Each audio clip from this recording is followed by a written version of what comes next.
Thank you so much for joining Sidebar. TV.com. That's where you need to go. This is Sidebar, the show. We are here every Saturday at 9 a.m. And we already have a lot of people on, and I was on before, and I lost my way. But Alex is here. Armando, Jeff, Stryker, Richard, Leroy. Thank you so much for being here, and thanks for sharing and telling other people about Sidebar. And before we get started, let me just tell you, if you have never seen this show, you're in for a treat because you're going to get to listen to the former Bexar County District Attorney, Nico LaHood, trial lawyer, managing partner of LaHood Norton Goss Law Group, and Georgia Ruggiero, scholar, former chemist, and pharmaceutical researcher and director. But before we start, I just have to say, Nico, on Facebook, I watched your post, I'm not kidding, about 5 times.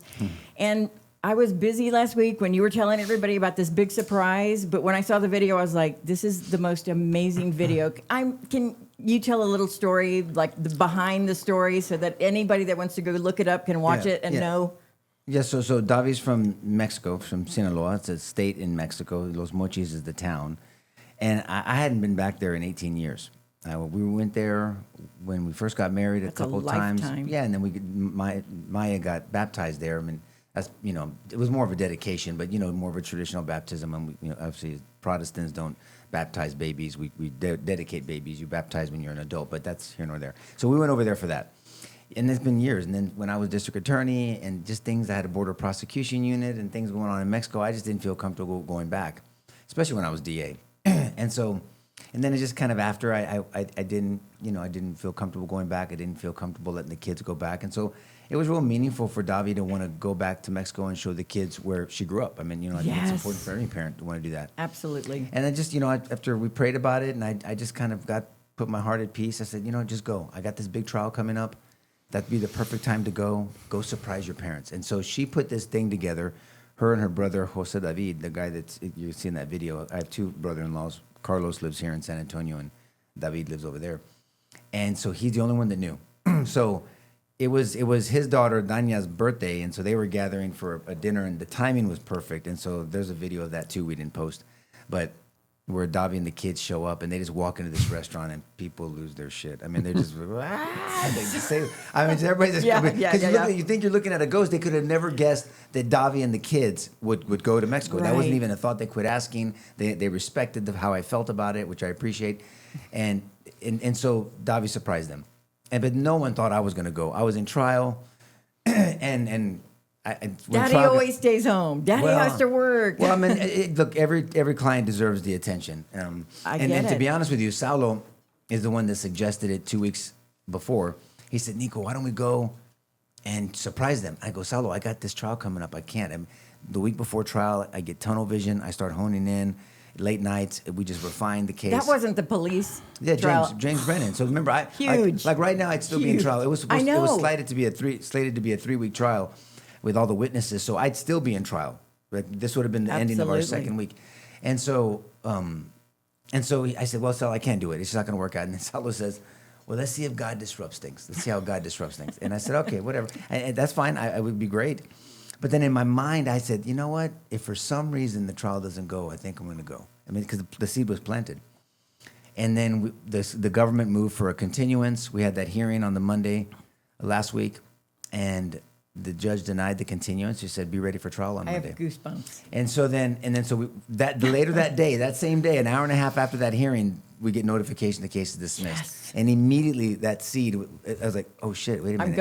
I'm going to go to Mexico." So I called Saulo, and he was in Mexico for another trip with his wife. And I said, "Hey, are you available? Is that offer still open?" He's like, "What are you talking about? Let's go to Mexico. The case was dismissed." Shut up. And so we started planning it. I called my brother-in-law, and we planned it, and he filmed it. Salva did what Salva does, and it was just perfect. Because so I had to tell a little white lie and told her I was going shooting with some friends, because then how am I going to justify being out of pocket for hours? Not that she checks on me. She just normal calls. Of course, yeah. And so I said, and then a pastor friend of mine reminded me to turn my GPS off. Oh, because then knowing Maya, she would have been, "Hey, where's Papi? I'll find out. What's he doing in Mexico City? Right. What's he doing in Mexico City on the layover?" And so I turned that off. She's a born lawyer, by the way. Just saying. Yeah, she's a little investigator. And so it worked out. So when you see me talking on that video, she thinks I'm at the office working. And then she goes, "Okay, Chulo, tell you, love you later." And then I walk in, and then you saw the video. And it's under your personal I have it Facebook on, page. I think it's Instagram and on Facebook. It's just Nico LaHood. Yeah, Nico's for anybody Nico that, LaHood. please go watch it. Oh my funny. God, it is That's so great and so That's emotional. cool. And by the way, I don't want to say like you're a liar, a good liar, but when you were talking on the phone right before you walked in the door, you're like, "Oh, wait a second, I gotta go." And I'm sure that she's heard that 100 times. Oh when y'all are yeah, on exactly, the phone. exactly. Karen, you're exactly right. I 'Cause know. she thought I was talking to a witness. Of course. And I was like, "Oh, and then I'll repent Chula, I later." gotta go. Yeah, Chula, I gotta go. Yeah. I was like, she's heard Best that. lies sound familiar. Well, I you know what I know. mean. I hate it. He gets what he said on the phone. He goes, "I'm lying my ass off." I told her I'm lying my ass off, but I mean, there was a purpose You for set it. it up. Ugh. You were like the perfect actor, and I'm telling you, They if went anybody bananas. that's watching right now gets a chance to look at it, I mean, it's just like It's it a is great video, man. wholesome. But and for our full family, of she would have love. never guessed me. I mean, that's one thing because my mind gets made up on things. I just wasn't going to go, and she respectfully, I have to give her honor. She just quit asking. She goes, "I respect." She goes, Right. I'm just not going to ask." She really wanted me there. I Yeah. knew it because that was our kid's first time. Maya had been there, but she was a baby. That was their first time going to her hometown. And just to see the cousins and be with all the tias and the So tios, everybody was important. just, it was important. The kids were fluent in Spanish, and so they were just at home. It was wonderful. They had a wonderful time. They went to watch the lucha libres. I mean, the Mexican The wrestling, real wrestling. yeah. And then they trained at her cousin Cocholito's boxing gym. So they did their boxing training over there, but in a Mexican boxing gym, which was really cool for them. It was good. It was just a great I don't trip. know if this I had is a great time. stereotypical comment that I'm about to make, but when I saw. I'm nosy. I look at That's all. okay. We love stereotypes. Go Okay, ahead. I look at all details of every video, and I was like, that looks like a house that would be in a movie for the Mexican house. Oh yeah, no. I mean, it is like the Mexican house. I was like, the that's door when you walk in, everything. Yeah. Well, they've been there their whole marriage. I mean, so they've lived there the whole time, and they've seen I those loved mochis it. grow. Look, I had a great time. We're gonna definitely go back on a regular basis. My father-in-law was floored. My mother-in-law, as you saw, She they ran were in first. heaven. She, like, knocked Davi out of the- Everyone else is in shock, and she just ran. My sister-in-law Diana was there. You saw her. She's the one going like this. Yes, like, what? loved it. Yeah, it was cool, man. It was really Very a neat surprise. cool. I was worried at the end if it was gonna get kiboshed because Beautiful. I forgot to tell the guy that I was at the ranch shooting with that I was using him as an alibi. So I was like, "Oh shit! What if she calls Oscar to call Elmer?" So Yeah. it worked out. Well, welcome back. I'm surprised they let you across the border. Yeah, well, But not without a cavity search. Wait a second. Oh no, those times are over. They used to let everybody across the border. Oh, but yes. they don't. Hey, I guess we'll start the show. I mean, so many people are here already, and during the summer, I'm always surprised at how many people join us. And I just want to say thank you. We are so appreciative and so blessed to have all of you join us every Saturday. And somebody said, I said it was a 9:00 show. Yes, we know it's 9:35. That we start every Saturday. 9:33. I'm sorry. So when you do tell a friend, tell them that we're here at 9:30 every Saturday. So let's take a look at what happened during the week. I'm almost even afraid to say this, like I might jinx something, and I don't even know what jinx means, but have the negotiations with Iran really ended? Every time I say they're ended, oh yeah, right, and then the U.S. military fired another merchant vessel, that is trying to breach the blockade. I don't know. I want to know what's going on there. One thing I don't know anything about, the House passed its $1.15 trillion annual defense policy bill. Why would there be a problem with this? I don't know. We need to know exactly what that means for us. And then I don't even know if this is an accident or if I should be giggling about it. New Jersey accidentally registered 6,600, as they say in ABC, NBC, the reality world, they called them non-citizens. They registered 6,600 non-citizens to vote. How did that happen?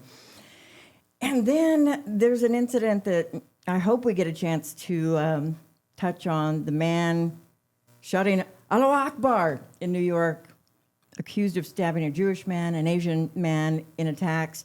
And the thing that is the question mark, is that he was actually charged with a hate crime, which I don't know if that is news in New York. And so maybe we need to give the story behind the story, George.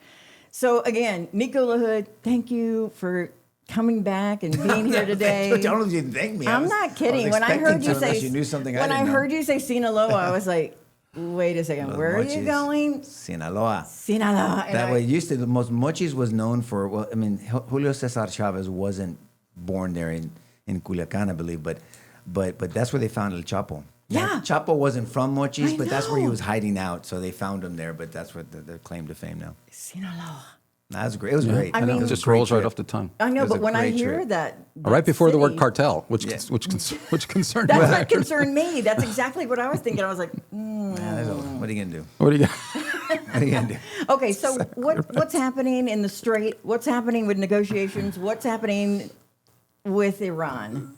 Well, I mean, were we ever negotiating with the right people? I mean, the IRGC have mucked up this whole thing from the beginning. But President Trump's still saying that he wants to negotiate. Well, What that's what the I'm saying. hey? No, he's not saying that anymore. Really? Well, he says. I thought he said there He was an wants to attempt to bomb get the S out Iran of back him. to the table. They want to get them He back to the does. table. Absolutely, as long as they're dead. Yeah, but I don't know about that one, George. A I mean, head for an eye. right, well, I'll I quote- guess the question is, there's mixed messaging on this deal. You know, and we've talked about this, and it's frustrated you in the past, and it's frustrated, I think, a lot of people. I'm still curious why he thought that negotiating with the IRGC was a good idea in the first place. Ego. Well, It was I don't know. I mean, ego. maybe it's because only he can get that done. Maybe it is ego. I don't know what it is. I've heard the criticism. There's a lot of people out there that says, why are we in Iran again? You hear Sean Ryan talking about it. You hear other people talking about this. It's there for Israel. We're there. We have our own interest in Iran. And I'm going to stick to that until you show me something different. Sure. IRGC, this regime hates us. They hate all people, but they hate us. We're the great Satan. They were never going to negotiate with us anyway. That's my criticism of Trump. But I absolutely support us being in there. You never want Iran with a nuclear weapon. They're not as, God, I mean, North Korea is nuts also, but they have that, mutual destruction theory that I've talked about in the past where, like, I'm nuts, but if I press this button, you're pressing your Yeah. button, your button's Yeah. a little bigger than my button, we're both dead. I mean, so because of mutual destruction, I'm not going to do it because I don't want to die. Iran doesn't think that way. They have a different mindset. Their eschatology. die. Well, in a sense, they think they're ushering in the end times. I mean, it's a very different eschatological. Would that pronounce that? Eschatology. There you go. Or eschatological. That's what I was trying. Eschatological. But their mindset is completely different with this. Yeah. And so them with a nuclear weapon is catastrophic. I mean, it's truly. So I'm all for that. But I don't know what we're doing now, to be honest with you. I wish that we didn't stop bombing the shit out of them. That's the way I think we should have done it once we went in there. I didn't understand the ceasefire. I didn't think it was going to work. But I'm just a schmuck with an opinion. But it didn't work. So I don't know why Trump thought it worked. We've kind of kicked that around on here before. So I don't know what we're doing. We're bombing the hell out of them, but I don't know what the goal is. That he thinks that he can negotiate I don't before think. anything. I think that's foolish. I mean, my guess is that we're sort of past that, and the reason is because we've had something we haven't had in a long time, which is 14 straight days of dropping bombs, and there's really not been much negotiation language. Even when Rubio, and I've been listening to him, I thought it was interesting what he said. And what he said, he was kind of digging the mainstream media in the United States, saying, "You guys aren't in Iran. You don't really know what's going on there. If you actually cover what's going on there, you get the real story." And of course, people look at him and say, "Okay, what is the real story?"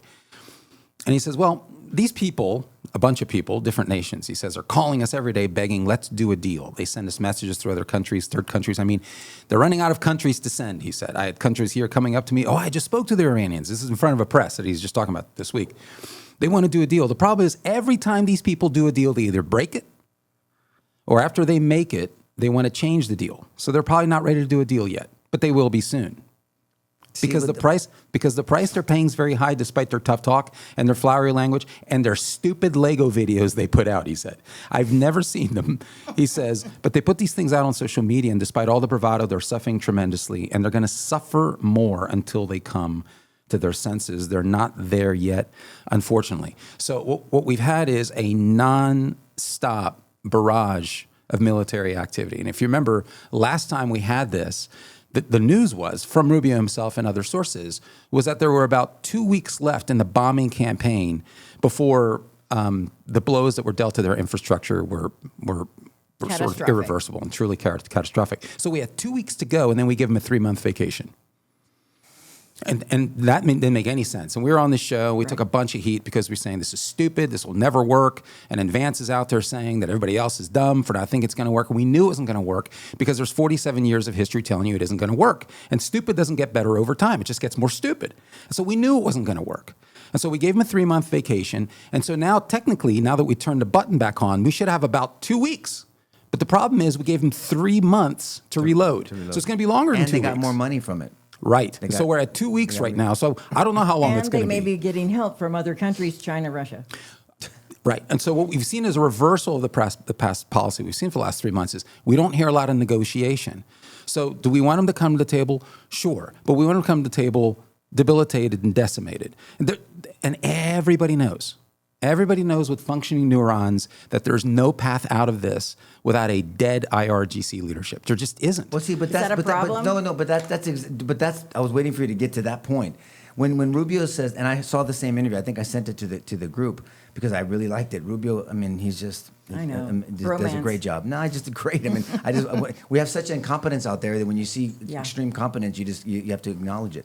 But they will be soon. But they will be soon to do what? To negotiate? You're going to negotiate with these people? But that wasn't the last line. Well, but So I'll let you finish it now. until they come to their senses. That means these people that are going to come to their senses. They're never coming to their senses. No. There's an old Italian mafia mindset back in Italy, and you saw it on Godfather 2, where if you killed someone's daddy, you better kill the son because they're coming back. And this is how this is the mindset. So you leave a remnants of this IRGC mindset, this cancer, this mind cancer. They're gonna just wait and they'll always remember and they'll have this grudge and then they'll build up power and they'll make friends and they'll be this and then they're gonna stab you in the back. That's the mindset because their mission statement is something different than ours. They don't want peace. Peace is either is a dead United States or a dead whatever the world or a submissive world or United States. That's the way they think. So I think the only path forward is to take out the IRGC command structure. You have to. And that's how he means, ended. And that means regime change. Amen. And that's how he ended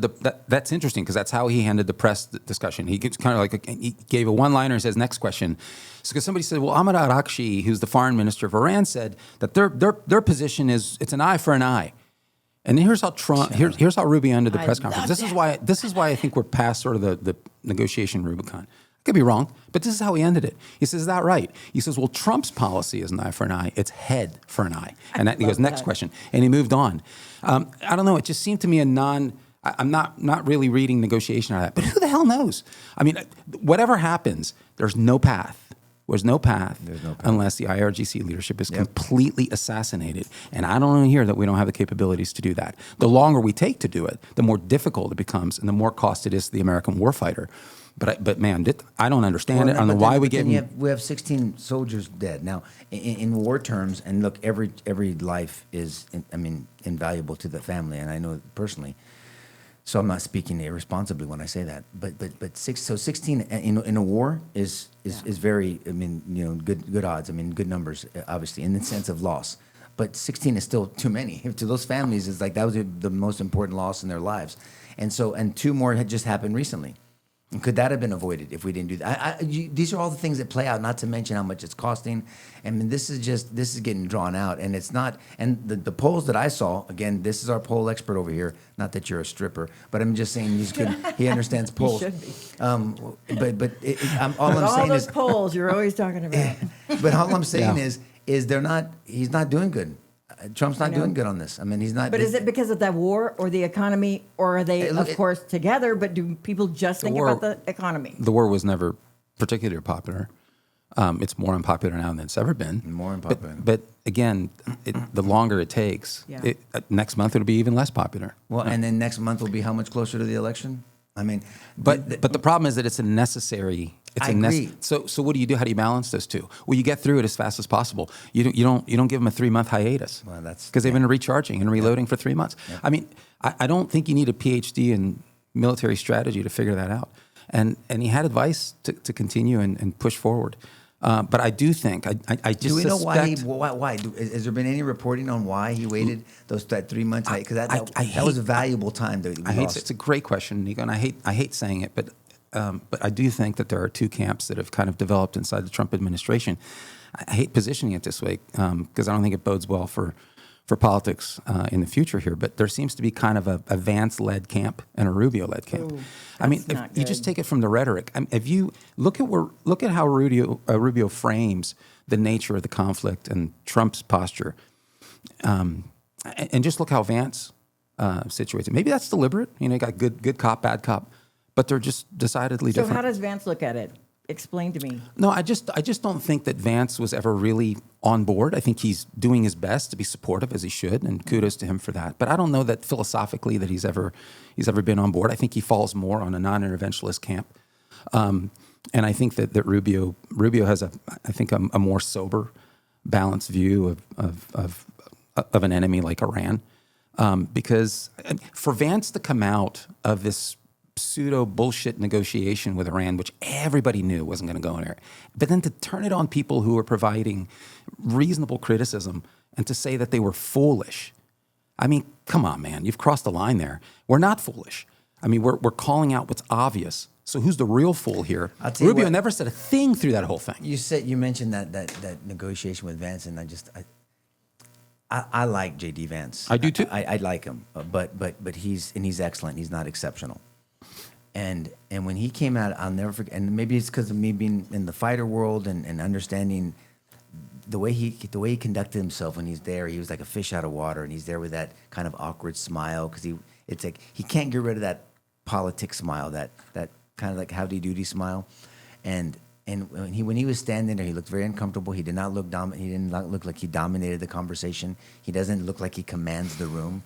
Like Rubio walks in there like an assassin. I mean, he'll joke when it's joking. He'll get serious when he needs to get serious. Yeah. He's stoic. He can be humorous. He can be this. When he says something, he changes his look in his eye and it gets stern. Exactly right. He gets stoic. He's got all of the emotions and the demeanor presentations that you need to keep someone on their toes, and even more so than Trump, in my opinion. I mean, and Vance just doesn't have it. He just doesn't, to me. I think that's really well right? said, man. I mean, those are two very different personalities. I mean, do you want Gumby to go in there or Genghis Khan? Yeah. I mean, that's a good one. That's about how it gets. Because I mean, Rubio's stoic, and I mean, he's funny too. He's got a great sense of humor. Man. He's sarcastic. He drops one-liners out of nowhere, and he's just very knowledgeable, and that helps him a lot. Yep. And Vance was just sort of, I mean, like I said, he's just one big gummy bear. Rubio's resolved. Rubio's resolved. You know, I thought of Howdy Doody. Gummy bear sounds probably better. And I'm not trying to be mean to Vance. I like Vance. He's not a wartime vice president to me. He's just not. He doesn't have it when it comes. And even though I know he served our country, but I don't know. That's what I was going to say. But that doesn't mean he was on the front lines. I don't know. I'm just you just don't take him serious. You get the feeling that you can talk him out of something. Rubio, when he makes his mind up, he'll just look at you and just sit there and say, "This is the way it is." You don't like it. But all the tough more shit. reason why they think they'd be an indomitable team, because Vance is infinitely more comfortable with domestic policy, and he's just. Nico said he's a fish out of water. He was visibly uncomfortable, and he's getting blown off by the Iranian, Pakistan, everybody else officials. Is I mean, what are you doing, man? I mean, so it's just looked weird and odd, and it made America look rather weak. I mean, I felt like we were under the Carter administration. And he was again. smiling, but he had that weird kind of uncomfortable smile versus like I would have said, "Hey, you see me here?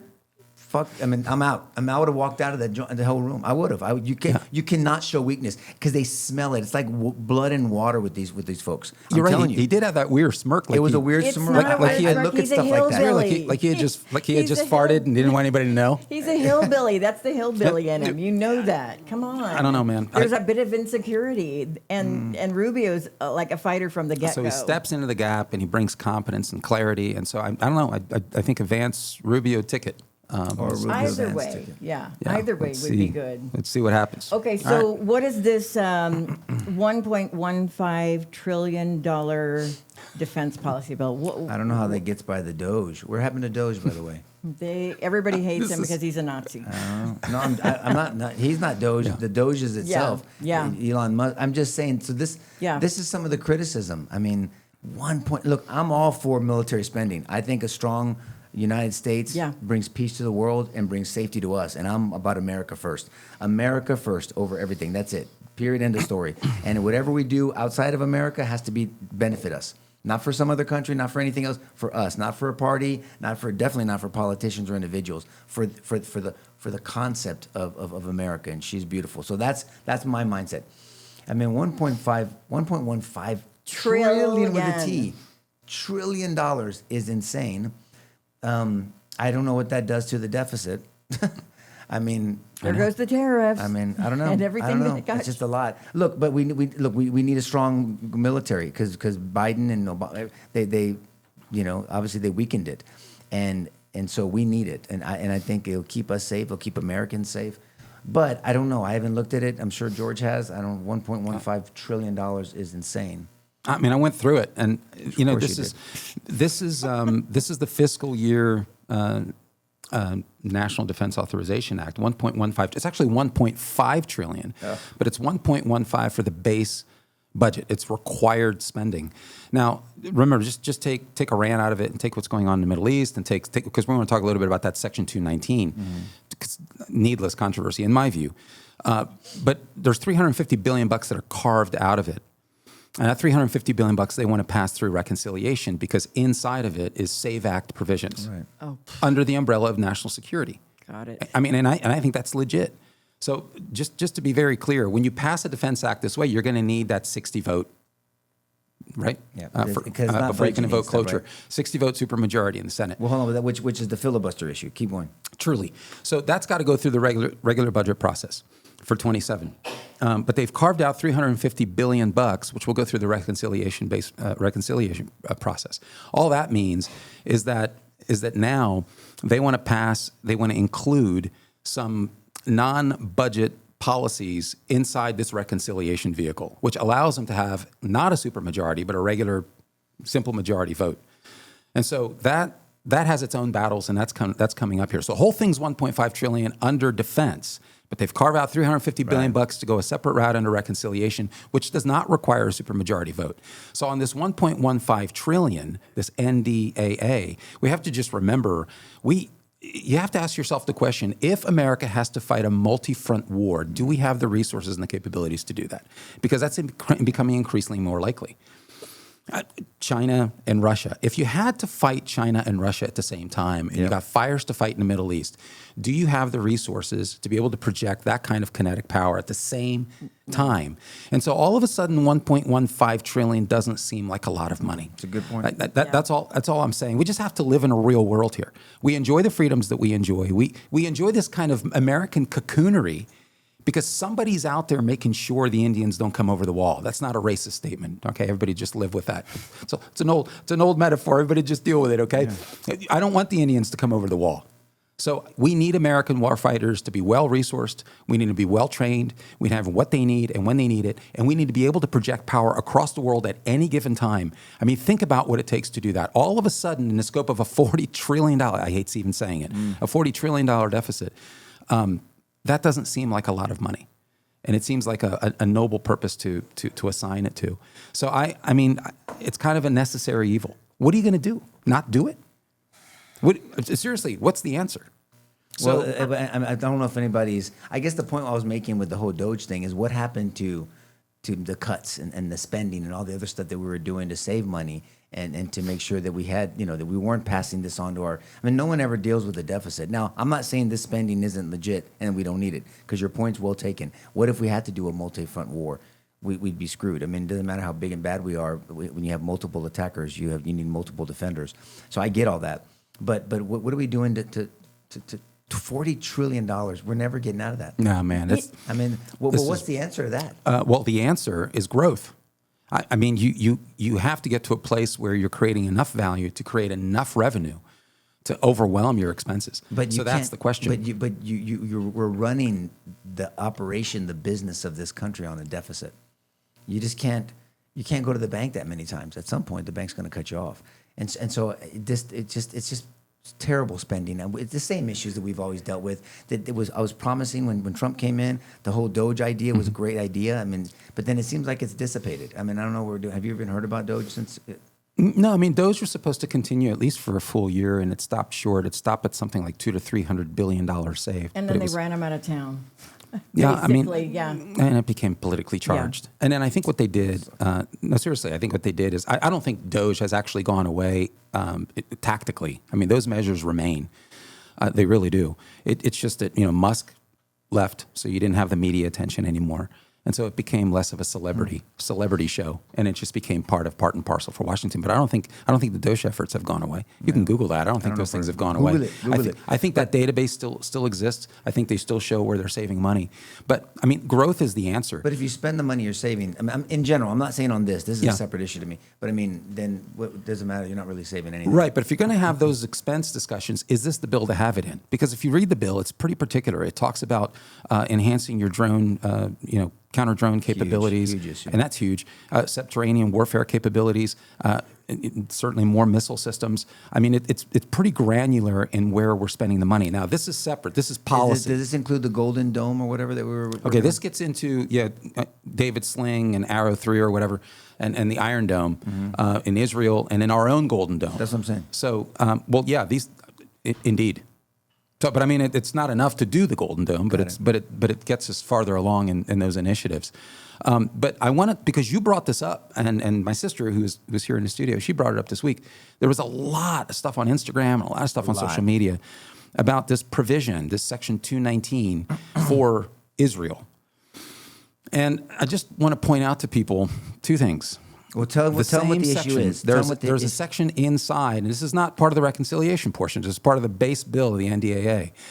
There's something called the U.S.-Israel Defense Technology Cooperation Initiative. The U.S.-Israel Defense Technology Cooperation Initiative. Now, the way it's been spun by the insufferable Tom Massie and the ass clown Ro Khanna from California is that it's somehow an integration between the United States military and the Israeli military. Think about that for a moment. The way they're proposing this is they got rid of the word cooperation and they inserted integration, very different words. And then they made the claim that this is an integration between militaries. So in other words, we are going to have, the way they propose it, we're going to have United States command structures somehow be on equal footing or subjugated to Israeli defense structures. That is a flat out lie. I read the damn thing, and it's not even close. I saw the word integration once or twice, and in both cases, it had nothing to do with integrating military command structures. The integrations are with technology. For instance, if Israel innovates a series of chips, and those chips are the chips that we need to embed inside some sort of software or whatever, then we integrate them. We establish compatibility, we integrate them, and I just want to point this out. Why is this valuable to the United States? Because Israel has a very nimble innovation to deployment cycle. They're efficient as hell. We are not as nimble. Go figure. We're a hell of a lot more bureaucratic. This has also been going on for years and years and years. If you don't like Israel, this is what I think is ironic. If you despise Israel and you believe they are the Antichrist in waiting, okay, and you wish there was more oversight, this is your bill. This actually provides that oversight. It formalizes those things that have been kind of happening for a long time. Right. And it actually brings it under congressional oversight. So I like sunlight. That's what this does.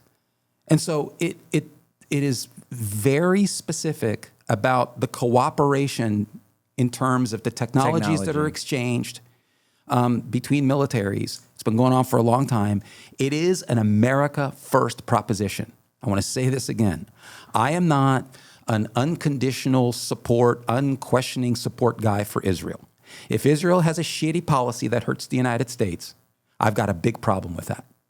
It's America First for me. Now, it just so happens that America First involves working closely with Israel. It is a good thing for America. That's why it's a good idea. And this bill breaks down how that's a good idea. And it brings sunlight. It installs an executive agent. There's a Senate bill that doesn't have an executive agent. It's a person that becomes kind of a liaison that reports to the Department of Defense. The Senate version doesn't have an executive agent. It just has Hegseth working directly with the Israeli counterpart.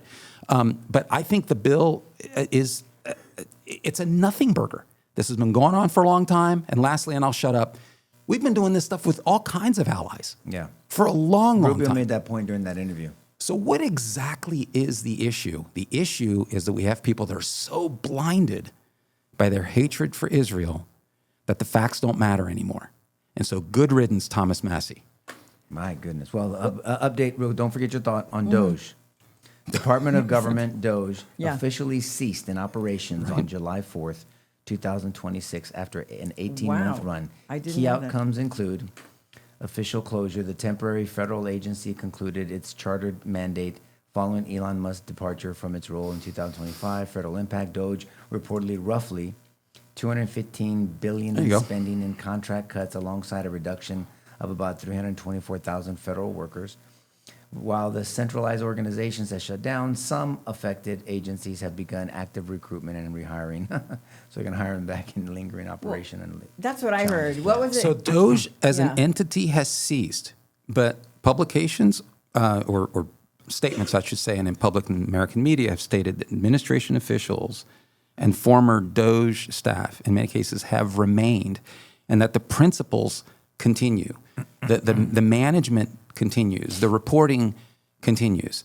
So it's not Doge anymore. It got a lot of celebrity flack for a while. I mean, Elon Musk, like you said, was in the middle of it. So they said, okay, fine, let's get rid of the Doge thing. But those things remain. And the database remains. You can still look it up. You can still see ongoing cost-cutting efforts. And it's typically discretionary spending. It's where money typically goes to die and all the bureaucracies, the United States bureaucracies, like USAID. Wasn't it that nerd? He had a nickname? Was it like Yeah. Big Balls or something like that? He was the one. He's the one that remember that. created his own organization that has now taken over Doge. That's what I read a long time ago. well, if you read it, it's got to be true. Who knows? I mean, Hey.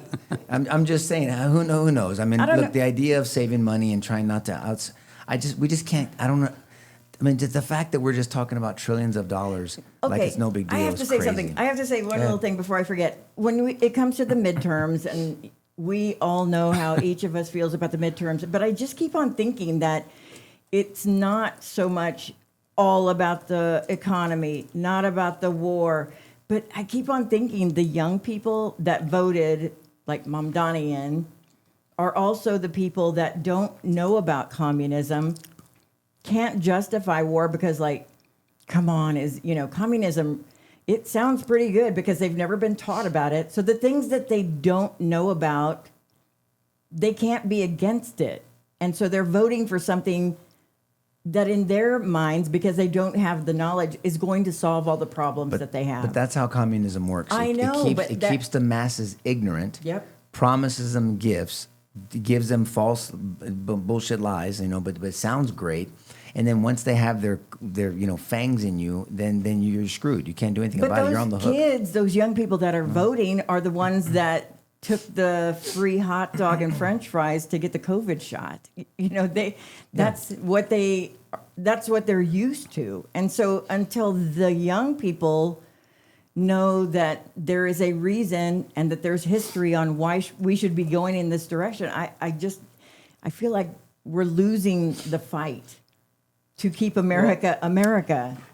It's not, Karen, that they're not taught what communism is. It's they're taught that it's a great idea.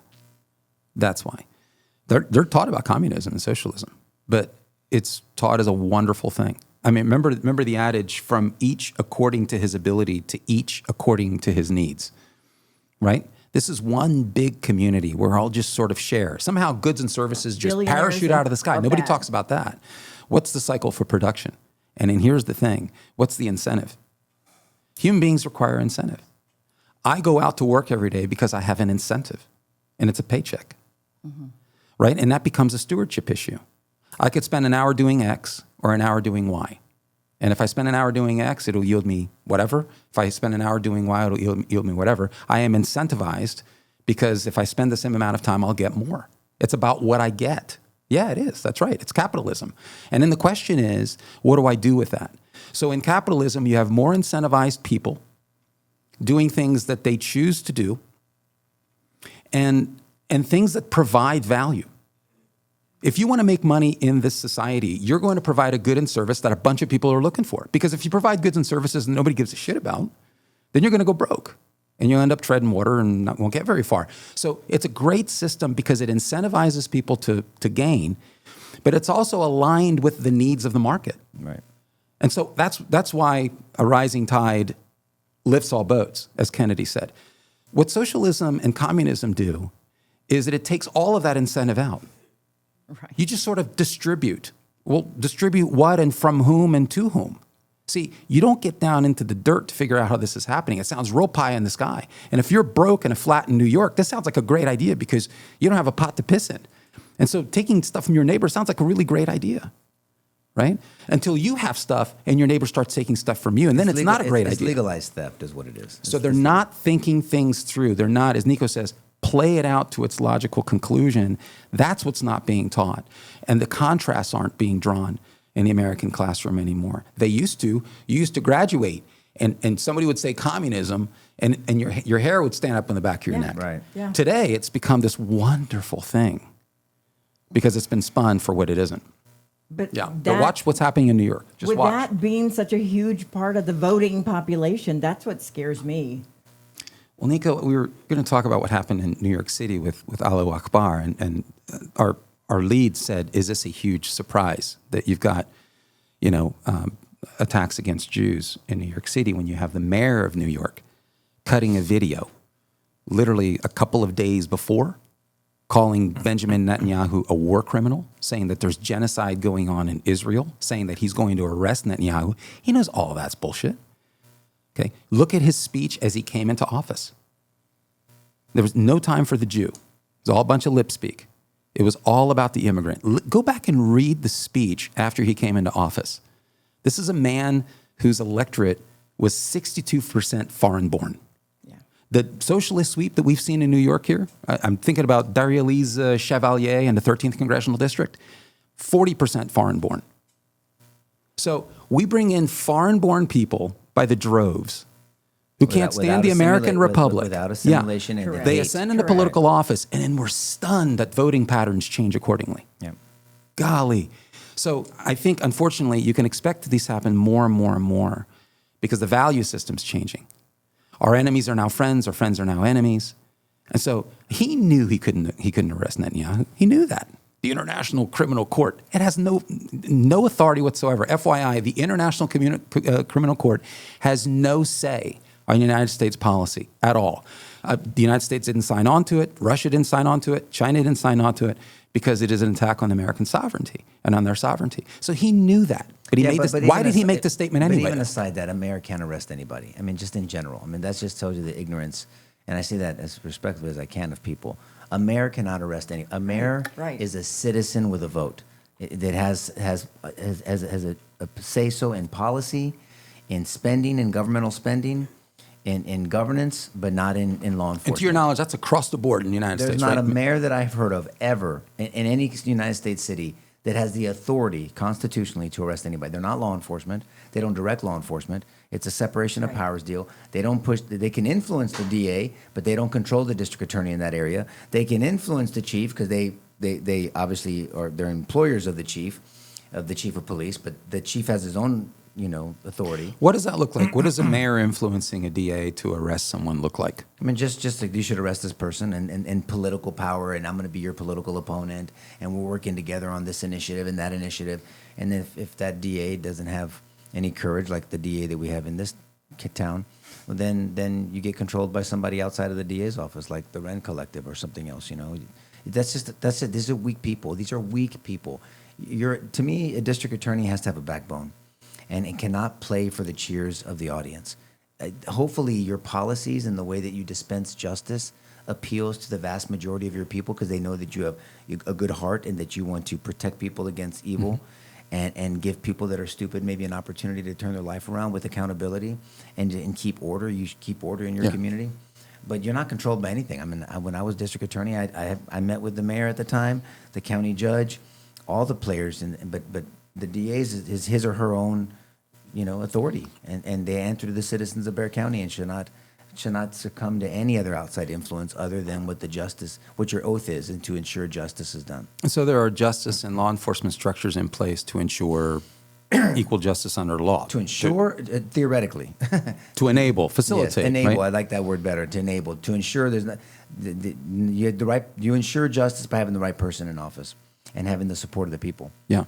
It's ultimately about the people, and if the people are ignorant and then vote in somebody else because of their emotions, I mean, there's people that are emotional, man. I mean, you read comments and people just get emotional, and your emotions have no place in the justice system. Particularly when pursuing due process. regardless of what that looks like, Right. with or without investigators. Yeah, well, yeah. Apparently. But I was long-standing joke. But see, this is what fails in regimes like this: is no one cares about due process.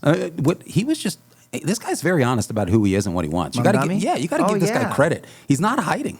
He's coming right out there and saying, "Hey, here, this is what I believe. This is what I'm going to do." Good for him. I mean, in terms of honesty, sign him up. I know where all the anti-quote-unquote religion people are. These progressives that hate religion. You know, where are they at with this dude when he's, playing the the morning chants or the prayers in the morning and overtly talking about Islam and how it should influence people's decisions? Where are the Jews of New York? That's but I want to know. That's a whole other hour. I want to know where the anti-religion people are. I mean, the people that lost their shit because a coach asked for volunteers to pray of his players after a football. Volunteers. And they prayed in the middle of a football. And that had to go to the Supreme Court. Where are those people? Because my enemy's enemy is my friend. And the enemy is the conservative Christian, quote unquote. That's the enemy. And so they're going to team up with whoever's against that group of people until that group of people is gone. And then all of a sudden you're going to see that you have a pet scorpion. Yeah. And you're going to get stung yourself. And it happened over and over again. It's the same playbook, but because people are ignorant, and that's not a condescending statement, ignorant just meaning not knowing, because they're not being taught, and they don't have any personal experience with this, they fall for this shit. And they're falling for it. The young people are falling for it. And that's why, in my humble opinion, a loss like Charlie Kirk, the movement, the young movement, the movement that Trump had to win and the way he won, and why I'm so irritated with the administration and how this has been handled and the squandered grace. We do not have the support that we had in the past. And I think we're going to see that in midterms. I hope I'm wrong, but I don't think But the lines are getting starker and starker and starker. You look at the conservative movement and its emphasis on traditional American and constitutional norms, continually coming back to the American Bill of Rights, freedom of speech, religious conscience, the ability to express your views in a public square without government reprisal. I mean, literally going back to fundamentals. And then you see a stark line between what this guy's proposing in New York City, right? I mean, so he's out there cutting a video, spewing a bunch of nonsense and talking about arresting the head of the Jewish nation. And please keep in mind, if he knew this was bullshit, and he knows he's not a dumb guy. No, he's not. What was this about? And so I'm going to venture a guess. What he's saying is, hey, I'm a kingmaker. Look around. Ascending stars in the Democrat Party, now the Communist Party, look a lot and sound a lot, can talk a lot like me. So I've set a standard. Yep. And so if you want to have a future in this party, this is how we vet you. This is the litmus test. Yep, you got to hate Israel. First of all, let's just be very clear about that. You got to talk genocide. The bullshit, the 73,000 people dead is a bullshit number. How do I know that? Because it comes from Ministry of Health in Gaza. Guess who runs the Ministry of Health? Hamas. Very reliable organization, right? So this guy's spewing nonsense. What's he doing? He knows it's crap. This is where the party's going. And you look, if I'm wrong, I'll eat this pen. But I'm telling you right now, you're going to hear there's a thread of consistency. There's an animus brewing. So when you see Allahu Akbar in New York City, when you see Jews being stabbed, when you see that, where does this come from? Because actions are preceded by ideologies. Where does that ideology come from? Is there an endorsement of that ideology? Yeah, and it comes from New York City mayor. This guy's very smart. He's not a dumb guy. And so you just got to step back and tie the knots together. Is that the kind of country that we want? Because you elect politicians like that, and this will be part and parcel. What do you always say? It's the new normal. Completely unacceptable. So let's step back, but the tie problem it all is together. there's a lot of conservative Republicans that don't mind that kind of talk when it comes to Israel. They don't mind it, and you know where I'm at. George and I we have disagreed a lot over Israel, and it's healthy, and we should go back and forth. I'm a very open critic of Israel. I don't think they're our friends. I've said that before. I think that when the criticism is there, we should criticize them. I'm America first. I don't think they have our best interest in mind. I think they have a strategic relationship with us, and I think we should have an arm's length strategic relationship with them. That's it. And for people to think that they don't see the benefit of having a relationship with Israel in the Middle East, because they do give us a lot of intel, and that's important. And Israel, believe it or not, I know that people don't want to hear this, is a stabilizing force in the Middle East. around the sea of the Mandami mentality, but not tempered by a constitution. Watch what happens if Mandami is in control, is the majority. Well, his flowery speeches is going to be completely different. It's going to be a lot more fist instead of handshake. A lot of more sternness and eyebrows versus smiles. It's the same playbook that Islam is. So my focus is on Islam. So again, there should be criticism of Israel because Israel deserves criticism, in my opinion. And you know the way I feel about October 7th. We don't have to go open that up again right now. But with that being said, there should be people should support a strategic relation. That doesn't mean that Israel does nothing wrong. And so a buddy of mine sends me videos all the time about Christian pastors, not all of them, but some, that just have Israel flags in your church. You shouldn't have a flag in your church. Not an Israel flag for sure. An American flag, yes. Not an Israel flag. You shouldn't. And that Israel does no wrong and that you're saved no matter what. No, Jews are not saved under the Christian ideology without Christ. So sorry. They're the chosen people, not that they do nothing wrong, that God brought in the gospel message and ushered it through the Israeli nation and through Jewish people. Jesus is Jewish. He's ethnically Jew. So you got to deal with that. But they don't walk on water. Only one person did. It wasn't the whole people. It was a person. And they don't do no wrong. They don't walk between the raindrops. And I don't particularly care for Bibi Netanyahu either. But that's irrelevant to me. They're a strategic partner. So I believe I try to have an objective view of Jews. I know, George defends them a lot. I think it's because he's trying to not overcorrect, sorry, but just try to defend because people are ready to shit on Israel. And they shouldn't be that way either. I think we just need to call balls and strikes. And for me as a Christian, I'm a truth seeker. I'm a truth scavenger. And I'm going to follow the truth wherever it leads me. If that leads me to be an opponent of Israel, then I'm going to be an opponent of Israel. If it leads me to be a strategic partner of Israel, I'm going to be a strategic partner of Israel. But I have to have a sober mindset of how to look at everything, to include Israel, but especially Islam. And so what you have here is you have these personal feelings, George, to Israel, even in the Republican side. And so it tends that, well, Mamdami's crazy about everything except this part, and then you just leave this open door versus having a sober mindset on this. Sean Ryan and all these other really influential people that I like, I've really taken a position on this issue. This is a really big issue, and it's causing a division, believe it or not, on the conservative side, and I think it's a needless division. It's needless division. I agree. I think it is too. I think it's very. And I'm separating Nico from this because we talk a lot about this, and I know the things that he says and why he says them. But generally speaking, this movement inside the right, I don't think these people are genuinely conservative people. They take positions that they claim are conservative, but then they take completely irrational stances on Israel. Totally irrational. And I have not seen a whole lot of constructive criticism of Israel. Everybody deserves constructive criticism. Israel deserves constructive criticism. We have an entire Old Testament of constructive criticism of Israel. God didn't hold back. So they deserve it when they deserve it. But what's coming from the so-called right, from, what's the guy's name? Nick Fuentes, from that thread, from Tucker Carlson, from Candace Owens. I know less about Sean Ryan, but the stuff that you have sent me, and there's stuff he's done that's really great, but there's stuff that he sent on Israel, and it's totally fact-free and unhinged and irrational. Where's this shit coming from? It's not fact-based. And so when you look at Israel and its role with regard to the United States, and again, I'm not getting into theology right now. We've addressed the theology of Israel because that has its proper place. I'm just talking policy from an America First standpoint. When we have conflicts in the Middle East, as we've just had in Iran, where have all the other wonderful allies been? Where was the UK? Where was Spain? Where was France? Where? Georgia Maloney, who I just think she's a star. She was disgraceful. So while I think Trump handled it poorly, that little tiff with Georgia Maloney from Italy about 3 weeks ago, remember it was in the news? While I think he handled that poorly, the basis of his gripe is totally legitimate. But George, you know what the response to that is? The response to that is that wasn't, we were there because of Israel. Right, It's not our fight. So these other countries are going to be like, we're not going to go in there because you guys were stupid enough to fight Israel's fight. Exactly That's right. the criticism. Exactly right. But on the merits of the argument, it's fact-free. We're not there because of Israel. Because there's plenty Israel independent reasons to be there for the United States. We have our own casualties, for goodness sakes. We've got at least 1,000 dead Americans. We have billions of dollars lost over the years that have been spent on going after American bases and American sovereignty. Lots of terrorist ploys from really the world's leading state sponsor of terror. They're called that for a reason. That's an objective claim. Yeah. That's not just a fear-mongering claim. So you got to step back and look at the policy. Somebody please tell me, I mean, seriously, where were our allies?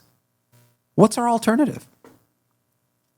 So this is a mass, what's happened is you have this mass non-interventional wing in the conservative. Yeah, but what's the answer to that, George? Come together with a mass getting any better. anti-Israel deal. So this has just been a way to channel this non-interventionalism, a way to channel this animus towards answer? Israel. Well, It's not getting any better. Well, I mean, let's see. I think shows like this, I think conversations like this, I think pushbacks like this and demand for facts and ask people, what's your basis? Tell me what your basis for the argument is. And I don't want some effing Instagram 30-second video. Give me an actual fact base, build an argument, give me some context. Where's the history? Please, this is what you're not going to get on Instagram. So don't go to Instagram for American Israel history. Don't go there. Go there to be confused. All right, But it's persuasive, right? I mean, you get these clips. Of course it is, Because yes. if people don't know, and then and then they stir emotions, and look, some of these things are how do you make a lie believable? You get a piece of the truth. You get one piece of the truth, and then you expound on it. So I wasn't trained like that. Neither were you. And we got Trained people like what? in the studio who are old enough to say you weren't trained like that in school. Trained There's like a what? beginning, there's a middle, and there's an end to an argument. Sound clip. Somebody but makes a claim, and you know that. I mean, especially if it's between two parties or two nations, there's two sides to every story. So it's always good to step back and say, what preceded all of this? What's the background? What's the backdrop? I mean, this is just out of concern to give due deference to a person, to a human being, much less a whole nation of persons that are condemned under this crazy ideology. I know, but what I'm saying is, but this is the reality that we're dealing with. This is the world we're in. Kids live on Instagram, young people, even older people, even us. Look, we're all looking at our phones too. And so it's influential. And then messaging is important. It's marketing 101. And so they have this, and repeated. And then and then you have this person. I mean, look, it's effective. There's times I've sent George stuff, I was like, hey, what's the truth on this? Because I don't know. I mean, and I say this as a compliment. Not everybody has the time nor the fortitude to do scholarly work. Now, George will say it's not scholarly work, he's just reading. But look, you're not the average person. And society's different. We're distracted, and we got a lot of things going on. And so you can acquire knowledge, information quickly, and it's a blessing. It's your gift.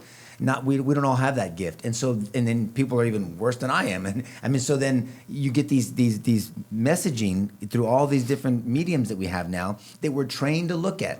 And it's over and over again. Then you have the general media that doesn't help, because we all know that they're full of shit, but somehow they still influence us. And it's effective. I see why I'm not offended when people think this way, because it works. I mean, we know this is the rules of engagement. So either they need to respond to why Charlie Kirk told Bibi in Israel, hey, you're losing the PR war. You're losing this. And then so there's a lot of questions on what he thought of I think he was Israel. right. Yeah, but he, I've had to look at the videos myself and then talk to people about his position and whether it changed or didn't change or whatever. That's a different discussion. All I'm saying is people. There's not a lot of information out there that people can rely on. That is what's the word I'm looking for? This thorough. That gives the beginning, middle, and end, and it's important. As a lawyer, it's important. Many of the trials that I've dealt with, where there was a false narrative out there, it was a false narrative, and you saw pictures and videos and statements, and then you get into a court of law, and then you have to subject yourself to cross-examination, and then maybe a defense yourself, and other evidence, contradicting evidence, and then you have a different picture. So I get that very much what George says. But I think even if you don't know history, I mean, there's a value system at play here. So even I can read all kinds of things I don't know anything about. But if you've got one argument being made by person A against person B, your value system will say, before I reach a conclusion, I need to give some deference to the other side. But we skip right over that today because that isn't taught. This is about people being entertained. If it sounds right, then it must be right. It's very emotional driven. This is dangerous, man. And so people get into tribes because they're emotionally lured there. Yeah.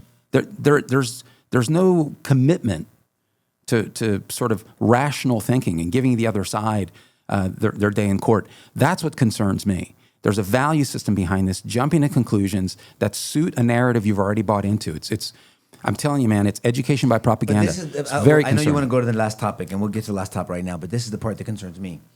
This split over this issue is causing people to either purposely or ignorantly be ignorant to Islam. And you'll have people, which I think Tucker's bought out, in my humble opinion. I mean, but whatever. I mean, I don't use that lightly. But when you start defending and giving cover for Islam because you have such an opinion about Israel, they're separate issues. That I think is dangerous. Scary. It's almost scary look that he's at doing what's that. going on. I don't know what's going on with him, and I don't follow him, but I just stuff that I've seen in the past. But he's just off the reservation on this. And when you give cover to Islam, you're giving cover. I mean, we have a lot of evidence on it, and I think that is our true battlefield now. That's our front. I hope the border stays closed. I don't know who's going to win the next presidential election, but if it's a Democrat, I mean, who knows what we're going to be dealing with. And it's going to be that's why these elections matter. That's why messaging matters. That's why I get so irritated with the administration at times and with Trump. And then I know people, why are you so critical on Trump? Because I want him to do better. And it is, so look, this is important stuff. And we've already given up on Dearborn, Michigan. I'm telling you, if you don't understand it, what I'm talking about, go research Dearborn, Michigan. Look at New York. Look at other areas. Look at the UK. Look at Europe. Study, do some history. Study Syria, Jordan, Morocco. I mean Egypt. I mean all these places. They used to be Christian nations. And you may say, who gives a shit about a Christian nation? Okay, well, study a Christian nation and study an Islamic theocracy and see which one you want to live in.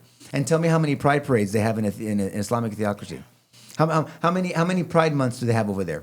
How many women's lib or whatever you want to call it, the women's suffrage movement. They have one for about 2 minutes. Women are suffering over there. Yeah. There's no women's suffrage movement. They're suffering over there. And even though I may have a different mindset on lifestyles, I'm going to defend someone and their right to talk about it, advocate it, and live it if you want to, as long as it doesn't hurt anybody else. Not over there. Every time I say that, show me the Pride Month in an Islamic nation, and I'll call you a fool. I mean, because it's not there. There's no freedom over there. So this is something that everyone should gather around, educating ourselves on that's not a controversial statement. On a militant Islamic ideology, a militant. Yeah. Because it's radical. On a militant, you got to study it.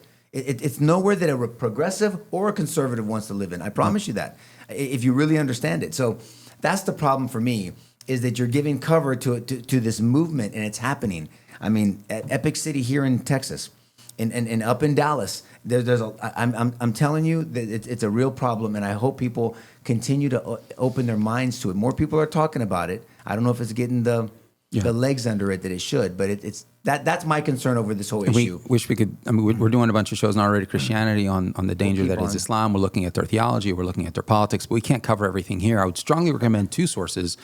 I keep pushing people back to the work of Dr. Rodney Stark, who's gone on to be with the Lord, unfortunately. But he is just a very effective scholar in this space. And he wrote a book called God's Battalions, The Case for the Crusades. Just the title. I'm sure it's super controversial. God's Battalions, The Case for the Crusades. A preeminent scholar who goes through the kind of thing Nico's talking about. We're talking about 1,000 years and a pattern of military conquest and coercion over 50 countries. You just scratch the surface. But, Islam comes in and it changes everything, and not for the better. So please read that book. It's absolutely fantastic. It's copiously footnoted. And then on Israel, I mean, I think probably the best book out there. No, it's not a thin book. It's a thick book, but it's a great book by Martin Gilbert called Israel, A History. And so it's very level. Very level-headed. Martin Gilbert. I have an extra copy, so I'll give it to you. Of course you do. I did look for a video. He needs a and bookstop. I came up. He needs a doorstop. George, I need the video. He needs a doorstop. There's a Is there an 22-hour audiobook? video on the book. No, Oh my God. but I really think that that's a fantastic book, and it'll give you the backdrop. I think he does a very fair-handed assessment of Israel's place in the Middle East and so forth. But yeah, history matters. Context matters. You can make history Truth matters. sound Truth like should anything matter. without Truth context. should matter. We should just be pursuing the truth, objective truth. Do you That's it. remember when mainstream media told us or reported that there were 2 million illegals that had crossed over the border, and then later the number went up to like 5 million, then it went up to 10 million? That's kind of exactly the way I feel about the reporting that 6,600 non-citizens are on the voting registration in just New Jersey. Like, seriously, how are we How are people finally going to believe that it's more than 6,600 illegals that are voting? And you just said it. I mean, that's pretty much how Mamdani got in. And you can tell Governor Mikey Sherrill wasn't too happy about making the announcement. Oh, it was a software glitch. Because this is in the aftermath of Trump's call to election integrity in his recent speech. So you can tell the words, she was just struggling to get the words out. But the reality is that this is common. 6,600 is a drop in a bucket. Right. And we were just talking last week. There's hundreds of thousands. And I noticed Mark Antoine commented on this. And it was a bit of a dig. Thanks for commenting, Mark. Thanks for following us. And I appreciate the criticism. I thought I'd wait till the show to actually address them. I do feel like, and again, I'm very thankful that Mark Antoine joins us on a regular basis. I appreciate the pushback. But I do worry that he's in no danger of accepting good advice. Because look, he said, hey, they're registered voters. They're not actual voters. Is that seriously an argument? What did he say? What did he say? They're registered voters, not actual voters. Hey, Mark, if you're falling out, I've misquoted you. Please chime in. But I'm summarizing here. But it's about the gist of the argument. What's wrong with you? They're registered voters. They're not. Hey, FYI, you can't be a registered voter and be an illegal dude. You can't do that. Right. That's not cool. You can't do it. What's the point? I'm trying to understand the point. Because the point was, remember last week I said there's 250,000 registered voters and that are non-citizens. And so this was just like in 4 states. What do you have to do to vote? Before you can vote, you have to do what? Well, you should register. Well, that's my point. So if you're a registered voter, that means you're going to eventually vote. What's the point that you're a registered voter? I even had to show my birth certificate when I got my driver's license renewed. But I'm just trying to understand the point you got a ballot. What's the point he's making? So typically that registered vote, you have an address, you have a name, an actual name, an actual address that's not fake. You actually have a real driver's license. Right. It is. So when you register to vote, you apply for your DL. I think it's in Texas too, right? When you get apply, your driver's license, but you can check off that you want to, and they send you a voter registration card. I think that's how it happens in New Jersey. And right now, like we had a recent change of address. Nico laughs because I'm a builder, so that happens a lot. So so we'll get a ballot from the county. They'll know we just moved in, and so they'll send me a ballot to register, right? And so it'll happen one way or the other. They'll have your name, they'll have your address, and they'll send you a ballot to register, or it's not the appropriate term, a form to register, and a ballot to match that. So the bottom line is you can't do that if you're a non-citizen. But okay? I want to mention, Kelly said, so they faked the paperwork to become registered voters, but they didn't. They asked, are you a citizen? And they said no. So she says this issue, it's not that they were lying. It's that supposedly they said they told the truth, but the system let them become voters. This was a let them become voters. Yeah. So, and I would venture to guess, and this is the second half of the investigation, okay? Because, and I say it sarcastically, because we've had other investigations like it, and miraculously, the overwhelmingly statistical majority, they're all Democrats. How does that work exactly? I'm just stunned by that. Yeah. I mean, I got to go back to statistics. I'm pretty good at stats. I mean, I've done statistical process control, and this is a miracle here in the world of statistics. I got to go back to school, Nico. It's absolutely fascinating. Just sort of like all those late votes that trickle in, sort of like in the 2020 election and recently in California, miraculously are all Democrat. How does that work exactly? I was going to say, mail-in ballots never benefit the Republican. People, it's time to cut the bullshit. Push back on your representatives because this is a big deal. The nation's future trades on this stuff. Mark, hopefully he's watching, and if he's not, maybe he'll watch later and comment. But what's the argument? I'm trying to understand because this seems to be even the Democrats that I know as a general and mass want election integrity because here the people that don't want it benefit from it, in my humble opinion. So, what I've seen. If I don't know one person that's not benefiting from mail-in ballots or this type of election integrity that says, hold on, no, we need to shore it up and make sure it's right. Let's just get the process right so we can hear from the people. And if the people say A, then the people that want B should work on the people that are voting for A. And that means you need to get your advocacy better, and you need to get your ideas better, and you need to get your level of persuasion better, and you need to work harder. But we're hearing from the people. I don't understand the argument why, because they are it's not racist. It's not anything. I mean, you have a driver's license and you get up to go to work. You go. Well, I guess you don't have to get up to go to the store anymore. You can just order online. But I mean, we're lazy as a people. What's wrong with and the early voting? We have 2 weeks of early voting. You have election day. I mean, in Mexico and other places, you vote in one day. It's a national holiday, so everybody can vote. I mean, I'm all for absentee voting if you're elderly, but there's requirements and it needs to be checked, or if you're serving overseas, that's always been appropriate. But just a general mail-in ballot where they send ballots out, and how do you know who did that and how do you verify that? Yeah. So I mean, that system is just rife for fraud. And now we see, and they're going to say this is a one-off. I got it, I guess. For only 400 of them voted. Man, there's elections where 1 vote mattered, 49 votes matter, 80 votes matter, 20 votes matter. 400 votes is significant, especially on smaller elections. But 6,600, the fact that those could have voted, they didn't. Elections turn, like you said, on a lot less than that, for goodness sakes. And look, I just want to go one step further here, okay? If you've got a problem with the SAVE Act, I'm going to do citizen, I'm going to do politician. Just your average voter, your average politician. If you've got a problem with the SAVE Act, and what are the provisions that you talk about election integrity? Voter ID. Yeah, you got to have an actual driver's license. You actually have to have a real person. You have to live somewhere. It's actually a real place. Or an identification card. Right. Yeah.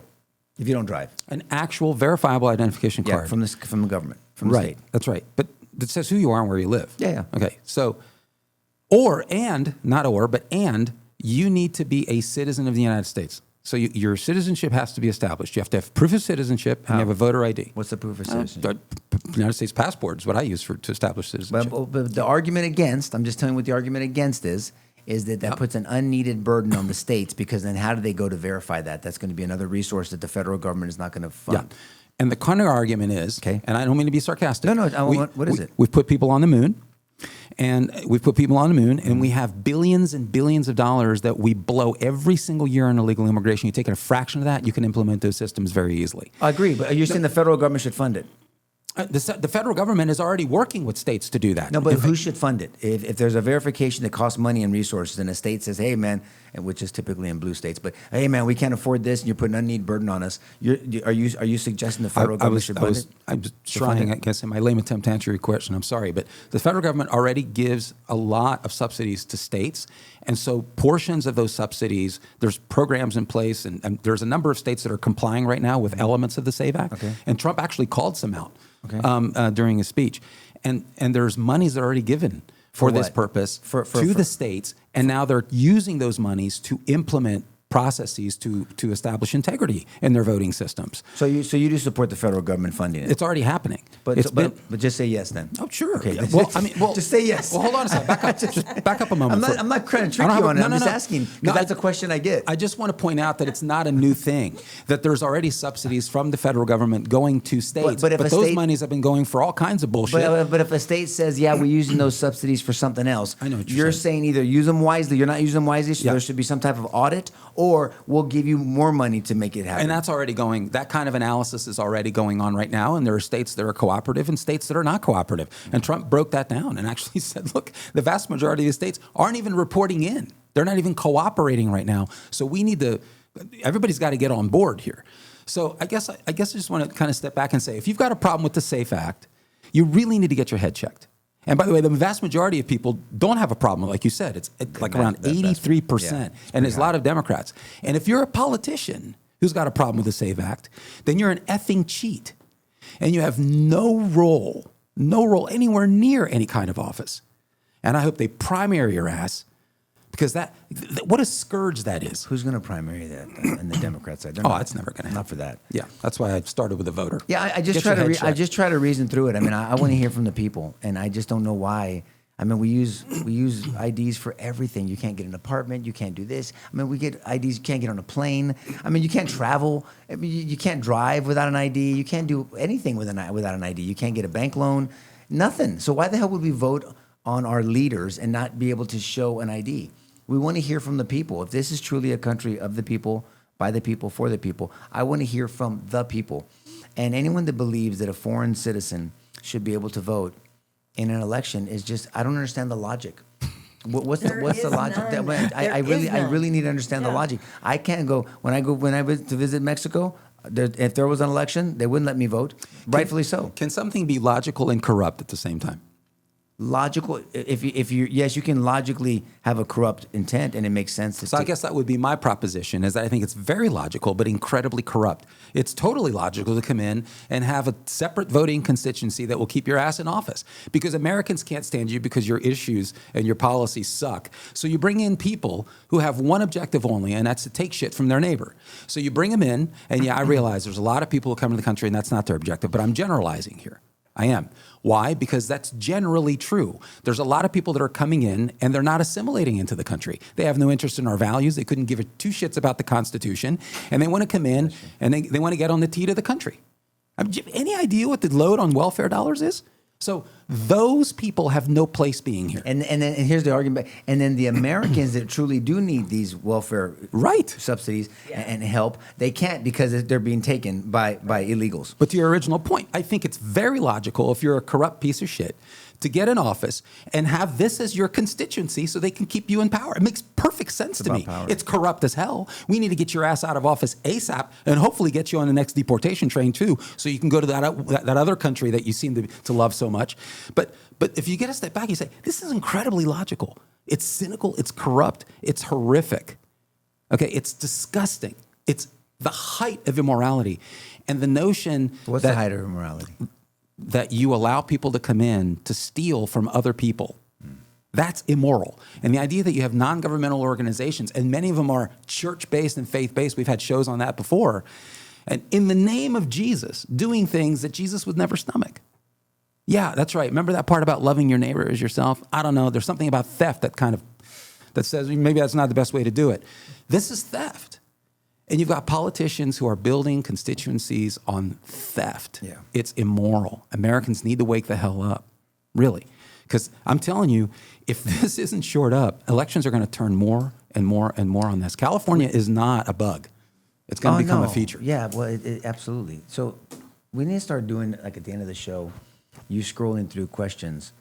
And because any responses? We can do like a rapid fire deal and just answer some questions from our friends. Someone had Alamo mentioned Talk. When you said that you needed an ID. Somebody said you even need an ID to buy like a bottle of wine or something. And then somebody said, well, if you show your CPS energy bill, you could do that. And then somebody said, you can't even buy a beer with a CPS energy statement. The thing is that people know an ID is used for everything. There's no way around it. It just makes sense. It's ridiculous. Hence the high support. Yeah, it's common sense. So what's the problem? Make any sense. It doesn't make anything else. No, not really. Mark Antoine's not visiting with us today, or Alamo Talk's here. Everybody beat him to a pulp, so he kind of backed out for a little. Who, Mark? Okay. Yeah, no, Alamo Talk. What? Really? Well, he started calling people names, and then everybody beat him up, and then he just went away. No, he didn't go away. He's still with us. All right. Well, look, I wish that wouldn't happen. A lot of people call him names too, but just make an argument on the merits. Well, he liked it though. Come on. Oh, he does? All right. Well, I mean, you don't say the things that he says without wanting that.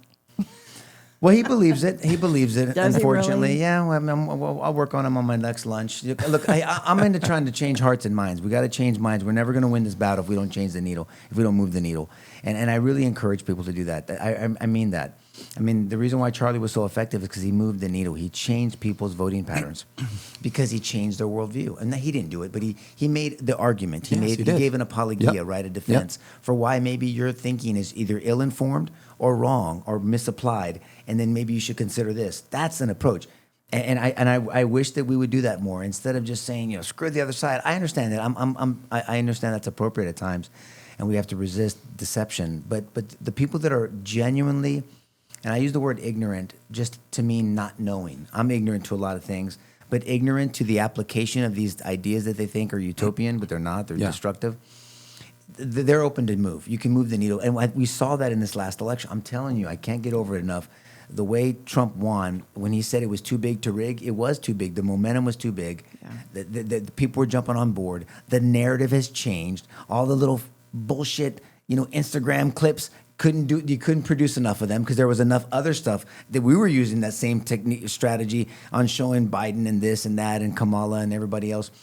And it's like, I don't know where the hell that strategy went, but now we've completely abandoned it. And that frustrates the shit out of me, to be honest with you, because elections have consequences. Anything else, Karen? One comment that Alamo Talk made that caused everybody So he is to with jump us. on. Oh, yeah, he's with us. Oh, he said, welcome. I bet you Trump uses the Israeli military to kill U.S. citizens. Oh, yeah, it sounds totally plausible. But see, that's such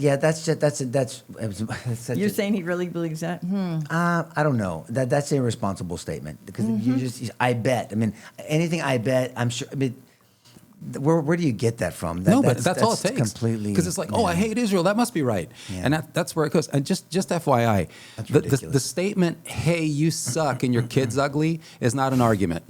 That's not an argument. So true. Okay? I mean, Unless your kid's ugly. Unless your kid's ugly. I stole that from you. Help your political opponent understand the implications of their position. Believe it or not, that's an act of love. You're basically saying you're worth my time. That's right. Have starkly different positions, but take the time to help them understand. They might disagree and say, there's something wrong in your logic or you're not being rational. That's fine. Then there's a back and forth. But, I mean, people are in their ivory towers and lobbing bombs, and it gets old. And I'm telling you, a constitutional republic does not withstand that long. Yeah. Not a great way forward. 250. We celebrated 250 this year. I mean, we're not guaranteed another 250. So I hope we continue to get back to to our foundation. Imperfect, but the ideals of this experiment that were started so many years ago. But 250 is not really that long when you think about, No. civilizations and Rome and it's everybody not. else. I mean, it's not that long. So we've had God's grace this whole time. I don't know if we're going to have it much longer, but we'll see. But all right, guys, thanks for joining in. Share these conversations with someone you think may benefit from it. Make your comments. We'll do our best to check them out later on and maybe respond back if we can. Have a very blessed weekend. Bye-bye. God bless you.